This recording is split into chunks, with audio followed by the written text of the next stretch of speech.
The message came at 3:47 in the morning, Earth Standard Time. Commander Laura Bennett was the first to see it.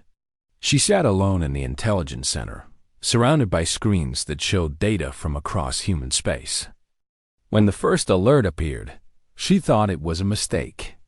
Then the second alert came. Then the third. 3 colony worlds had gone silent at almost the same moment. Laura's hands moved fast across her console. She tried to reach the colonies through every channel she knew. Radio, quantum link, emergency beacon. Nothing came back. 800 million people lived on those 3 worlds. Families, children, workers building new lives among the stars. And now there was only silence. She sent the alert to Admiral Marcus Cole. Marcus was 54 years old. He had served in Earth's fleet for 30 years. He had seen conflicts with pirates and border disputes with minor alien species. But nothing had prepared him for what he saw when the first images arrived from the destroyed colonies that the Velrath Dominion had not simply attacked. They had erased everything. Cities turned to ash. Oceans boiled away. The planet's surfaces looked like wounded flesh, red and black and still burning. There were no survivors, because the Velrath had made sure there would be none. Marcus stared at the images for a long time. His face showed nothing, but his hands gripped the edge of his desk until his knuckles turned white. The Velrath were known throughout the galaxy as conquerors. They had built their empire by crushing 40 star systems under their control. Other species feared them and stayed out of their way. When humanity joined the Galactic Confederation 5 years ago, the Velrath had watched with cold eyes. They saw humans as weak, primitive, a young species that had barely learned to walk among the stars. Warlord Kazareth, Supreme Commander of the Velrath military, had made his feelings clear at the first diplomatic meeting. He had looked at the human representatives like they were insects. "Your species will learn its place," he had said. "Or we will teach you." Now he had kept his promise. Secretary General Nathan Price called an emergency meeting of Earth's leaders. They gathered in a secure room deep beneath the capital city. Presidents and prime ministers sat together, their faces gray with shock. On the main screen, Kazareth's message played on repeat. The Velrath warlord had recorded a statement after the attack. He stood on the bridge of his massive warship, his scaled face twisted into something that might have been a smile. "Let this be a lesson to the humans," Kazareth said in the recording. "You are nothing. Your colonies existed because we allowed them to exist. Step out of line again, and we will burn your homeworld the same way. Know your place, mammals. The galaxy belongs to the strong." The message had been broadcast across every major network in the Confederation. Every species in the galaxy had seen it. And not one of them had spoken against the Velrath. Nathan Price stood before the gathered leaders. His voice was steady, but his eyes held a fire that had not been there before. "I contacted the Galactic Confederation Council," he said. "I asked them to condemn this attack. I asked them to take action against the Velrath. And?" someone asked. "They refused. They cited neutrality protocols. They said this was a matter between 2 species, and the Confederation does not interfere in such disputes." Silence filled the room. 800 million dead, and the galaxy had simply shrugged. Admiral Cole spoke next. He had been standing in the corner, watching and listening. Now he walked to the center of the room. "The Velrath think we are weak," he said. "They think this attack broke us. They expect us to beg for peace, to accept whatever terms they offer, to bow our heads and live as their servants." He paused and looked at each leader in turn. "They are wrong." In the weeks that followed, something changed on Earth. The shock and grief did not disappear, but they transformed into something else. Something harder. Something colder. Laura Bennett worked without sleep. gathering every piece of information about the Velrath she could find. Their fleet movements, their military bases, their supply lines, the location of every ship in their armada. Marcus Cole met with his officers. They were angry. Some wanted to attack immediately, to strike back with whatever forces they had. Marcus understood their anger, but he shook his head. "We have 300 ships," he told them. "The Velrath have over 5,000. If we attack now, we die. And then Earth dies after us. Then what do we do?" One captain demanded. "We wait," Marcus said. "We prepare. And when we strike so hard that they never recover." On the colony world of New Helsinki, a young woman named Claire Mason stood in the ruins of what had once been her home. The Velrath had not found this small settlement during their attack. Claire had survived. Her parents had not. Her 2 younger brothers had not. She was alone now. A rescue shuttle landed nearby. Soldiers in Earth uniforms stepped out, offering aid to the survivors. One of them approached Claire. "Ma'am, we need to evacuate you to safety," the soldier said. Claire looked at the burning sky, at the ash that fell like black snow. "I don't want safety," she said. "I want to help. Tell me what I can do. Tell me how I can fight." The soldier looked at her for a long moment. He saw the same fire in her eyes that burned in the eyes of everyone who had lost someone to the Velrath. "Come with us," he said. Back on Earth, Nathan Price made one final address to the people. He did not speak of peace. He did not speak of acceptance. He spoke only of what was to come. "They wanted to teach us fear," he said. "Instead, they have united us. Every nation, every people, every soul on this planet now shares one purpose. The Velrath believe they know what humanity is capable of. They are about to learn how wrong they are." Across the planet, factories that have built consumer goods began building weapons. Scientists who had studied medicine began studying warfare. Civilians who had never held a weapon began to train.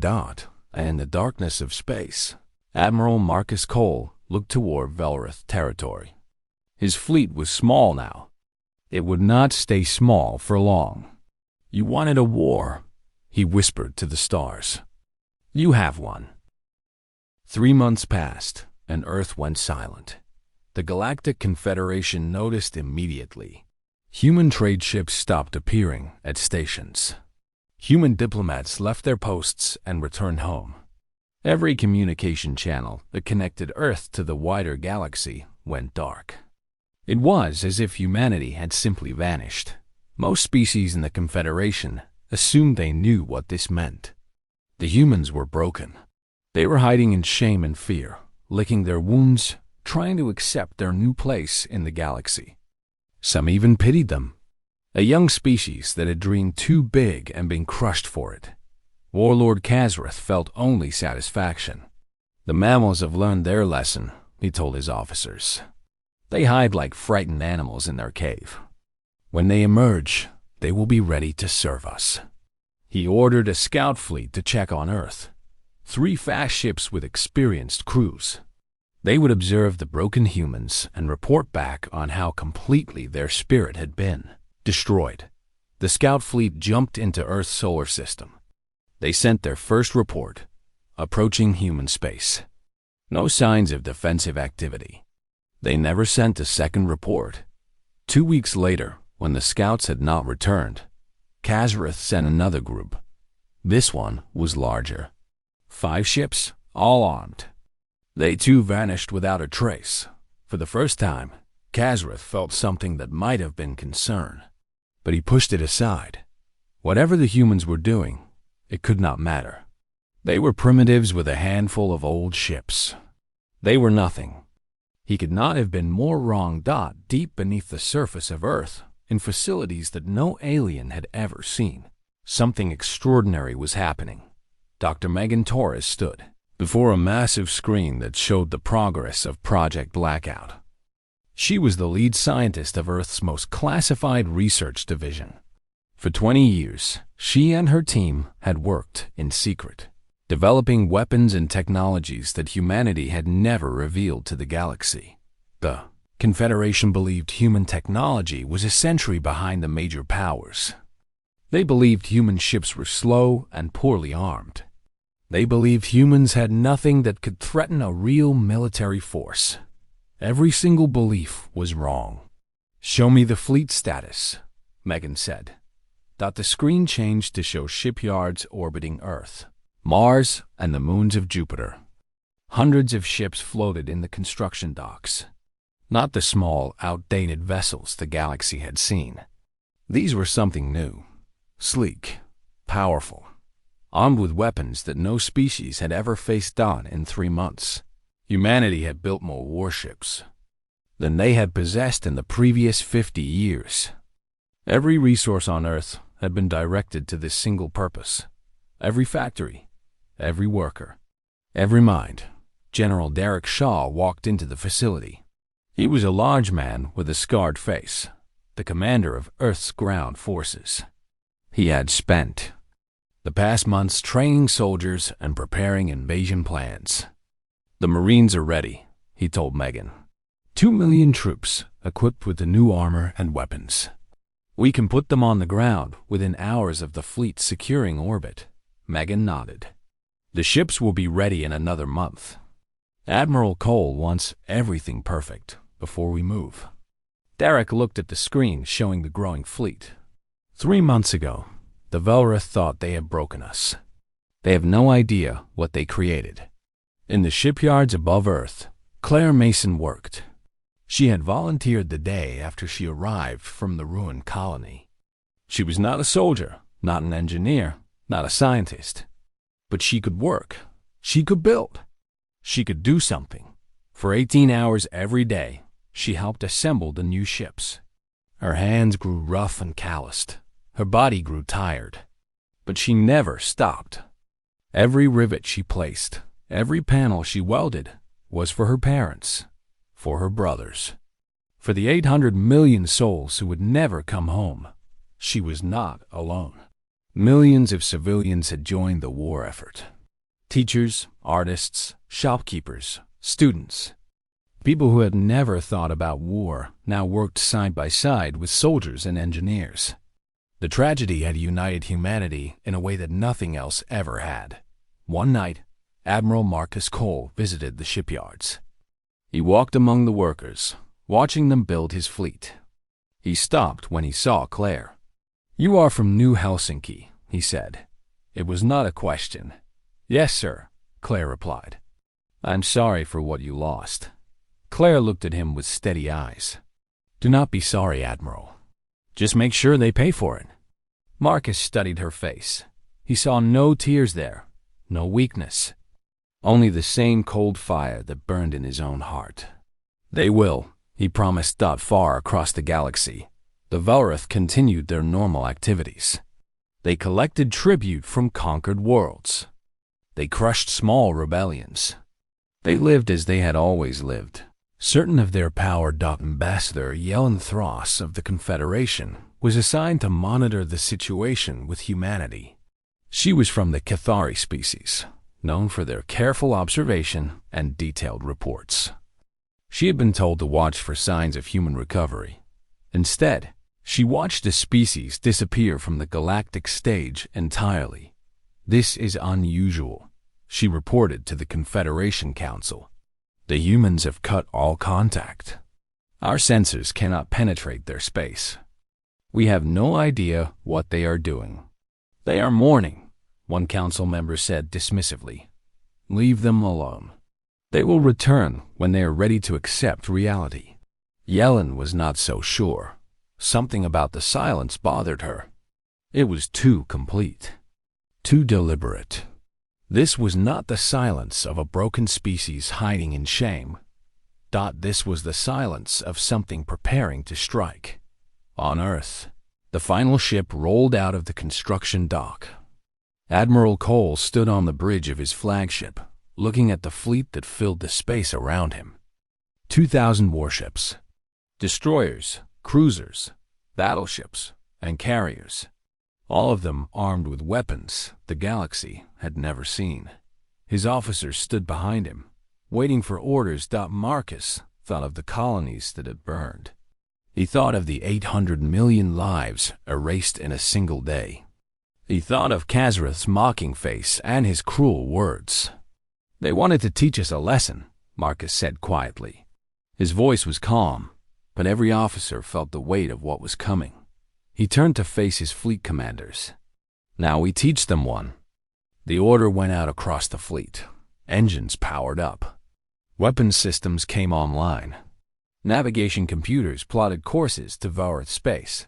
The silence was about to end. The Velrath border station detected them first. A junior officer was watching his screen when the readings appeared. He blinked, certain he had made a mistake. He checked his equipment. He ran the scan again. The numbers did not change. "Commander," he called out, his voice shaking. "You need to see this." The station commander walked over and looked at the screen. His scales turned pale. The readings showed a fleet. Not a few dozen ships, as their intelligence had predicted. Not even a few hundred. The screen showed over 2,000 human warships dropping out of faster-than-light travel at the edge of Velrath space. They filled the screen like a swarm of angry insects. "That is impossible," the commander whispered. "Where did they get so many ships?" He never received an answer. The human fleet opened fire, and the border station ceased to exist. Admiral Marcus Cole stood on the bridge of his flagship, watching the station disappear in a ball of fire. Around him, his officers worked in focused silence. This was only the beginning. "Move to the next target," he ordered. The fleet advanced into Velrath space like a blade cutting through flesh. One by one, border stations fell. Communication relays were destroyed. Early warning systems went dark. In less than 6 hours, the outer defenses of the Velrath Dominion had been completely eliminated. Captain Tyler Grant led one of the destroyer squadrons. He was young, only 32, but he had trained his whole life for this. His small, fast ships raced ahead of the main fleet, cutting communication lines and destroying anything that might warn the Velrath homeworld of what was coming. 2 relay stations ahead, his sensor officer reported. "Destroy them both," Tyler ordered. "We do not leave anything standing." His destroyers moved like wolves, surrounding the relay stations before the Velrath crews even knew they were under attack. Precise strikes disabled the stations in seconds. The crews tried to send emergency signals. Nothing got through. The galaxy was about to learn something that the Velrath had never suspected. Humans did not just fight. They hunted. Warlord Kazrath received the first reports at his command center on the Velrath homeworld. His officers spoke quickly, their voices filled with confusion and fear. "They came from nowhere, my lord. Thousands of ships. Our border defenses are gone. We cannot reach half our outposts." Kazrath slammed his fist on the table. "Impossible. Human intelligence said they had fewer than 300 ships. The intelligence was wrong, my lord. Very wrong." For a long moment, Kazrath said nothing. His mind struggled to accept what he was hearing. The primitives, the weak mammals who had hidden for 3 months. They had somehow built a fleet larger than anything the Velrath had expected. But Kazrath was still a warlord. He had conquered 40 star systems. He had crushed species far more powerful than humanity. He would not be defeated by animals. "Gather the main battle fleet," he commanded. "Every ship we have. We will meet them at Carth Prime and destroy them." Carth Prime was a fortress world on the edge of Velrath core territory. It had massive orbital defenses and served as the main staging area for the Dominion fleet. Kazrath believed that if he could gather his forces there, he could stop the human advance. He was wrong again. The Battle of Carth Prime began 3 days later. The Velrath had gathered over 3,000 ships. confident that their numbers and experience would crush the human invaders. Their orbital platforms powered up weapons that had destroyed countless enemies. Then the human fleet arrived. Admiral Cole had studied every battle the Velrath had ever fought. He knew their tactics, their formations, their patterns of command. And he had designed his attack to exploit every weakness. The first wave of human ships did not charge directly at the Velrath fleet. Instead, they spread out, surrounding the enemy formation. Electronic warfare systems activated, jamming Velrath communications. Suddenly, the Dominion ships could not coordinate with each other. Each captain was alone, fighting without orders from their commanders. Now, Marcus said calmly, the second wave struck from multiple directions at once.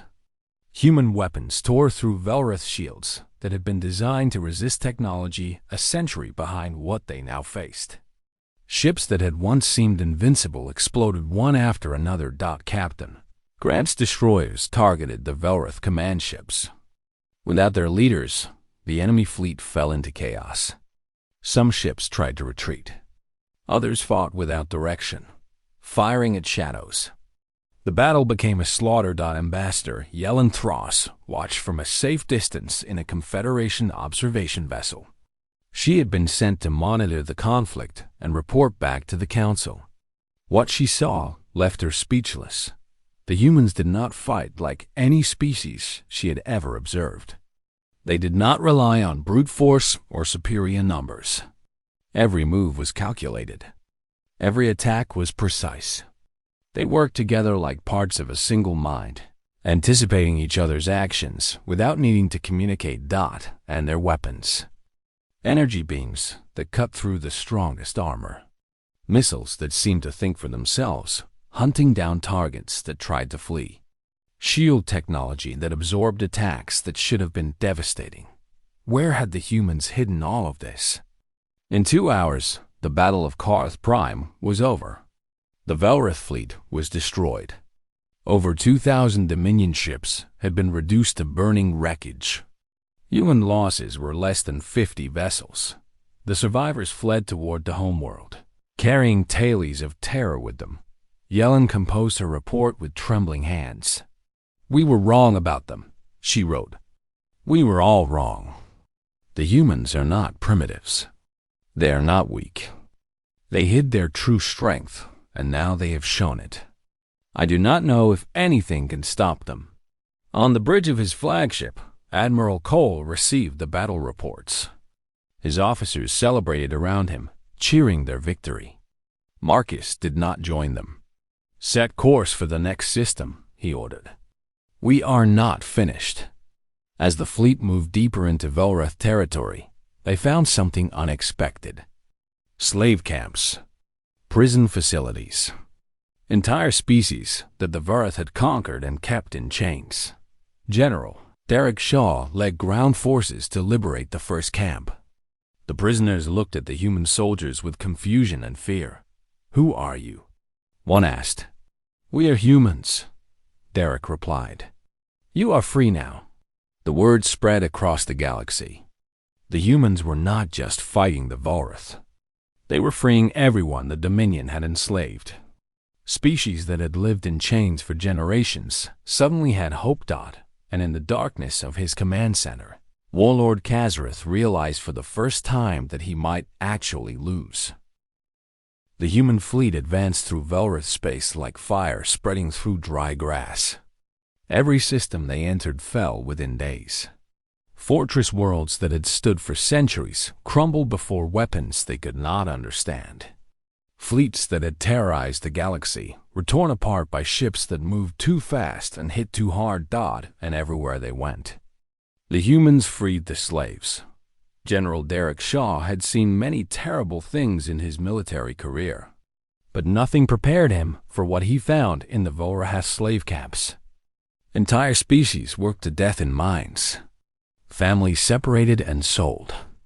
Children born into chains who had never known freedom. His soldiers documented everything. Every camp. Every mass grave. every crime the Velrath had committed across their empire. "The galaxy needs to see this," Derek told Admiral Cole during a secure communication. "They need to know what kind of monsters we are fighting." "Send the recordings to the Confederation," Cole replied. "Let them see what their neutrality protected." The recordings spread across galactic networks within hours. Species that had stayed silent during the attack on humanity now watched in horror as the true nature of the Velrath Dominion was revealed. The Confederation Council called emergency sessions. Diplomats argued and debated, but no one offered to help the Velrath. Claire Mason now served aboard Admiral Cole's flagship. She had requested the transfer herself, wanting to see the war through to its end. The Admiral had agreed. She worked as a civilian liaison, representing the millions of humans who had lost family in the attacks. She watched the recordings from the slave camps with tears in her eyes. But they were not tears of sadness alone. They were tears of grim satisfaction.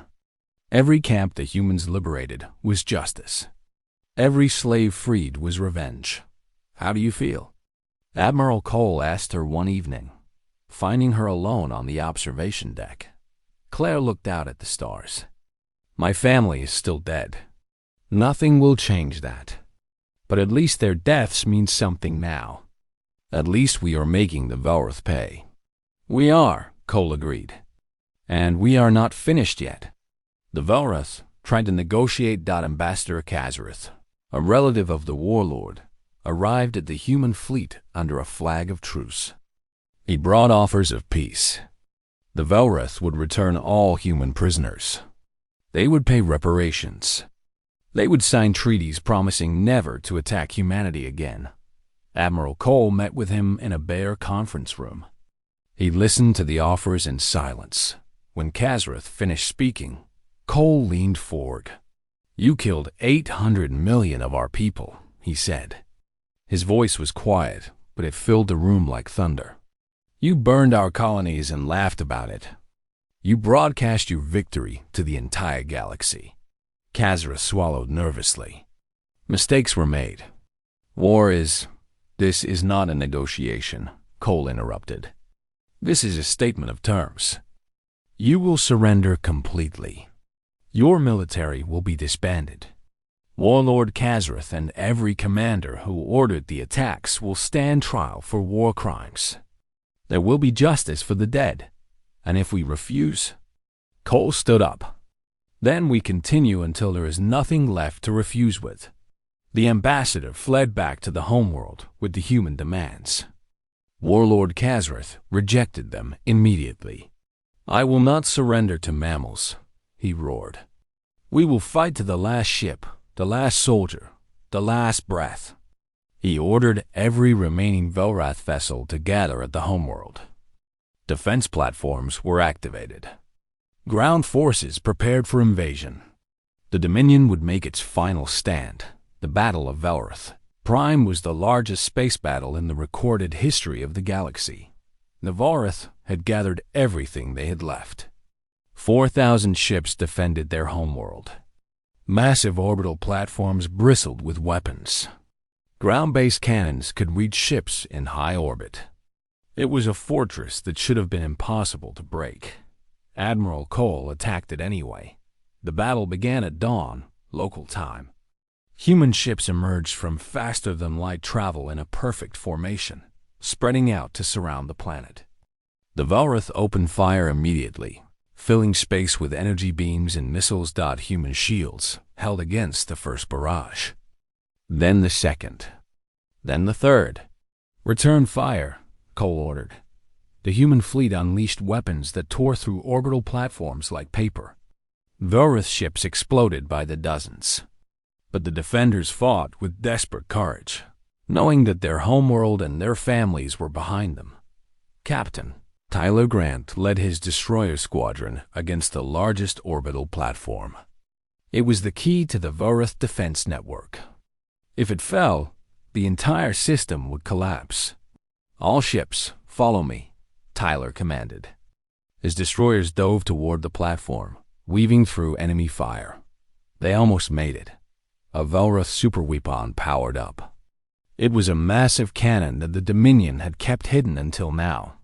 A single shot from it could destroy 100 ships at once. It is targeting the main fleet, Tyler's sensor officer reported. Tyler looked at his tactical display. There was no time to warn the admiral. No time for the fleet to move. Only one option remained. Set course for the superweapon, he ordered. Maximum speed. Sir, we cannot survive that impact. I know. Tyler's voice was calm. But we can make sure the weapon never fires. His destroyer accelerated toward the superweapon. Enemy fire struck his shields, his hull, his engines. Systems failed one after another. But the ship kept moving in the final moment. Tyler thought of Earth, of the people he was protecting, of his parents back home who would receive news of his death. He hoped they would understand. His ship struck the superweapon at full speed. The explosion lit up the sky of Velrath Prime, the superweapon, the orbital platform, and everything around them vanished in a ball of fire. Silence fell across the fleet as they realized what had happened. Captain Grant is gone, someone reported quietly. Admiral Cole closed his eyes for a moment. Then he opened them again. He gave us our opening. Do not waste it. All ships, advance. The human fleet poured through the gap Tyler had created. Without the superweapon, the Velrath defenses crumbled. One by one, the orbital platforms fell. The defending fleet broke and scattered. Within hours, the battle was over. The Velrath homeworld lay unprotected beneath the human fleet.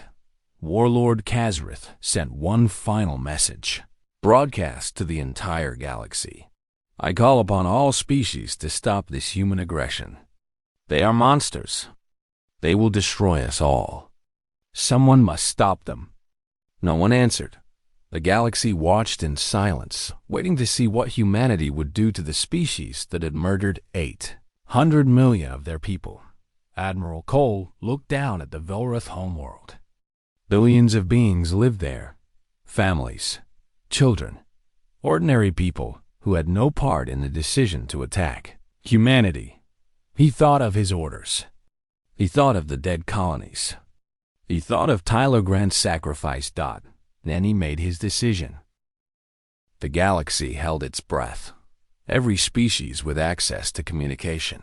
Networks watched the human fleet hover above Velrath Prime. They all expected the same thing. The humans would gloss the planet. They would burn every city, boil every ocean, turn the surface into the same wasteland the Velrath had made of human colonies. It was what any species would do.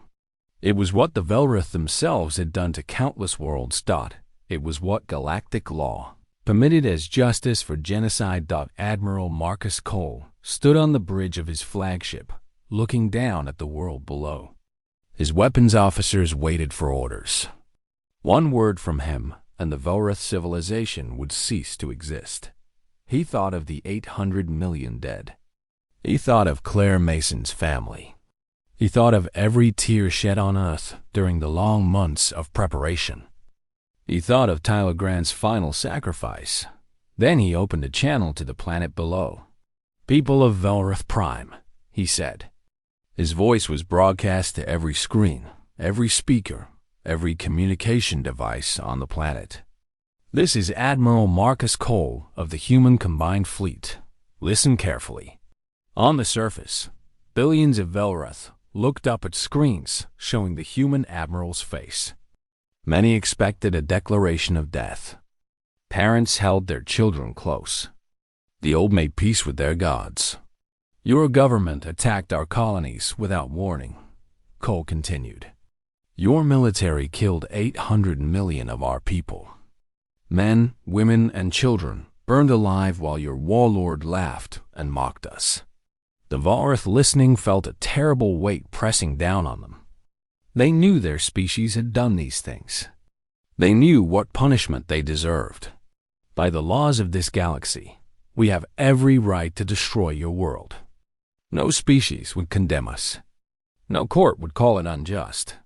Your warlords screamed for help, and the galaxy was silent because they know what you have done. Cole paused. His eyes seemed to look directly at every Velrath watching. But we are not going to destroy your world. Confusion spread across the planet. In homes and shelters, Velrath looked at each other in disbelief. On Confederation observation ships, ambassadors stared at their screens with their mouths open. We came here for justice, Cole said, not genocide. We will not become the monsters you tried to make us. Instead, these are our terms. He listed them clearly. The Velrath military would be completely disbanded. All weapons of war would be surrendered. Warlord Carth and every commander who participated in the attack on human colonies would stand trial before an interspecies court. The Velrath Dominion would pay reparations to every species they had harmed during their centuries of conquest. Accept these terms, and your people will live in peace. Your children will grow up in a galaxy where the name Velrath is not cursed. Reject them, and we will enforce them by force. The choice is yours. The transmission ended. Within hours, the Velrath government accepted the terms. They had no other choice. With their fleet destroyed and their planet defenseless, resistance was impossible. But more than that, many Velrath felt something they had not expected to feel. Relief. Warlord Carth was captured trying to escape in a private shuttle. Human Marines boarded his vessel and dragged him to the flagship in chains. He screamed about honor and glory and the weakness of mammals. No one listened. The trial was held on a neutral space station. Representatives from 50 species attended. For the first time in galactic history, a warlord who had committed genocide faced judgment. Claire Mason was chosen to speak for humanity's victims. She stood before the court, a small woman facing a room full of alien beings and the chained figure of Carth. Her voice did not shake. My name is Claire Mason. I am from the colony of New Helsinki. On the day of the attack, I lost my mother, my father, and my 2 younger brothers. I was 23 years old. I became the last member of my family in the time it takes to draw a breath. She looked at Carth. He refused to meet her eyes. 800 million people died that day. Each one had a name. Each one had a family. Each one had dreams and hopes and futures that were stolen from them. I cannot speak for all of them. I can only tell you about my own loss, and trust that you understand it represents a grief multiplied by millions. She paused to steady herself. We could have destroyed your homeworld. Many wanted us to. But that is not who we are. We fight when we must. We defend those who cannot defend themselves. But we do not murder the innocent to punish the guilty. That is the difference between us. Carth was sentenced to life imprisonment on a barren moon, watched by automated systems that would never allow him to escape. He would live with his defeat until the end of his days. The Galactic Confederation formally apologized to humanity. Secretary General Nathan Price accepted their apology and was offered a permanent seat on the High Council. He stood before the assembled species, the same beings who had watched humanity burn and done nothing. We came to this galaxy in peace, he said. We wanted only to explore, to trade, to learn from our neighbors. We were met with contempt. We were attacked without provocation. We were left alone in our darkest hour. The council members looked away in shame, but we did not respond with hatred. We responded with strength, and when we won, we chose mercy over massacre. Let this be a lesson to every species in this galaxy. Not of human cruelty, not of human weakness, of human resolve. He looked at each council member in turn. We do not start wars, but we finish them, and we do it on our terms. In the weeks that followed, something unprecedented happened. Not a single species in the galaxy committed an act of aggression against another. Border disputes were settled through negotiation. Long-standing conflicts moved toward peace. The galaxy had fallen silent, but this silence was different from the one that had followed the Velrath attack. This was a silence of understanding. Ambassador Yellen Thross wrote in her final report. Humanity has shown us something we had forgotten. Power without mercy is tyranny, but mercy without power is weakness. The humans have both, and they have the wisdom to know when to use each one. I believe the galaxy has changed forever. On Earth, a memorial was built for the 800 million. It stood in a vast field where flowers grew between rows of stone markers. Each marker bore a name. It would take years to read them all. Admiral Marcus Cole visited the memorial one evening. He walked slowly among the markers, reading names that belonged to people he had never met but had sworn to avenge. He found Claire Mason standing near a group of 4 markers. Her family. They stood together in silence for a long time. Was it enough? Claire finally asked. What we did. Was it enough? Marcus looked at the names carved in stone, at the flowers growing around them, at the stars beginning to appear in the darkening sky. It will never bring them back, he said. But they did not die in vain. Because of them, because of what we did in their name, the galaxy will never see humanity as weak again. And maybe, just maybe, there will be no more names added to this field. Claire nodded slowly. Then it is enough. They stood together as night fell. 2 survivors looking up at a galaxy that had learned to respect them at last. And across the stars, in council chambers and on distant worlds, beings of every species whispered the same warning to each other.